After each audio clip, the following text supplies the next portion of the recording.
Alors Michel Barnier très présent.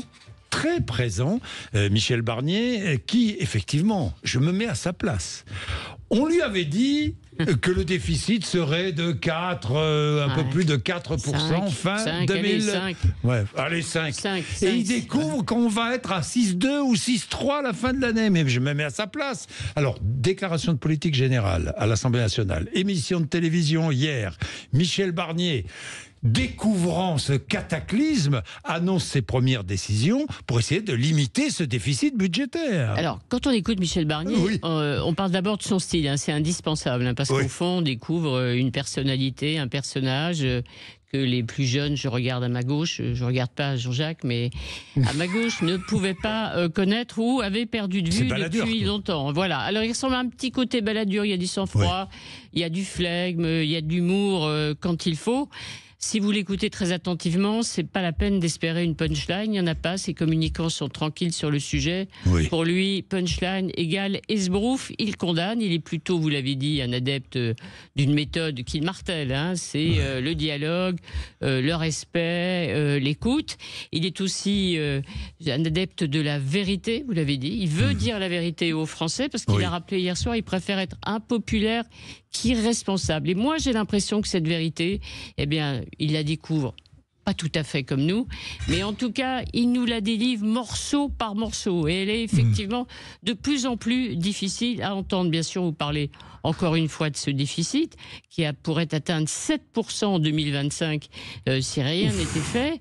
Il annonce un budget dur, c'est lui qui le qualifie de dur. Ça, on avait compris avec l'annonce des 60 milliards à trouver pour effectivement freiner la chute. Pour la première fois, il a aussi évoqué hier un risque de crise financière. La France ressemblant à l'Italie, si elle ne bouge pas, si elle ne fait rien.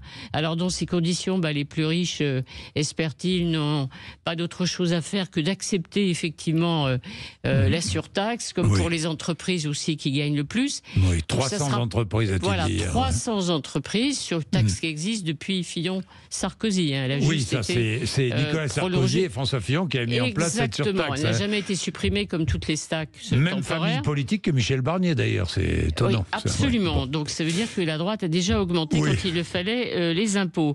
Voilà, la seule difficulté pour lui, le problème à venir, c'est bien sûr le report de l'alignement des retraites sur l'inflation. Alors, tout le monde se pose la question, pourra-t-il tenir? Pour l'instant, il tient.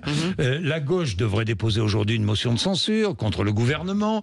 Et puis, de leur côté, ses alliés, à commencer par Gabriel Attal et Gérald Darmanin, ne semblent pas décidés à lui faire de cadeaux. Eh non. Alors, moi, ce que je trouve aussi intéressant dans les propos de Michel Barnier, il y a la prudence du montagnard, qui avance pas à pas, formule également dont il faut se souvenir parce qu'il l'utilise souvent, mais il y a une extrême liberté. Les risques. Oui, mais il y a une grande liberté dans ses propos. Pourquoi? Parce qu'au fond, il n'a pas demandé à être là, il a accepté la mission impossible, et s'il s'en va, franchement, ça posera de gros problèmes à Emmanuel Macron, mais aussi à ce qu'il appelle son socle parlementaire, c'est-à-dire ses amis, les Républicains, et puis aussi ceux qui restent de macronistes, et qui le menacent de ne pas voter le budget. Et s'il ne votait pas le budget, c'est pratiquement impossible. C'est une menace, effectivement, qui ne pourrait pas conduire jusqu'au bout. Alors, en tout cas, la cohabitation, là, sera difficile entre un Premier ministre qui peut se permettre de dire qu'il n'a pas de temps à perdre avec les polémiques, qui enchaîne sur son travail. C'est le début d'un feuilleton auquel on assiste. Moi, je vous propose le titre du feuilleton. Eh bien, c'est le sage face aux ambitieux. Les ambitieux, c'est tous ceux qui pensent à 2027, bien sûr. Et dont, parmi ces ambitieux, Gérald Darmanin. Et tout à l'heure, j'aurai l'un des plus proches, le député le plus proche de Gérald Darmanin, Mathieu Lefebvre, qui sera mon invité 8h30, 9h. Il est député Ensemble pour la République, très proche de Gérald Darmanin. Il a été son conseiller à Bercy et son chef de cabinet à Beauvau. Donc, il le connaît bien.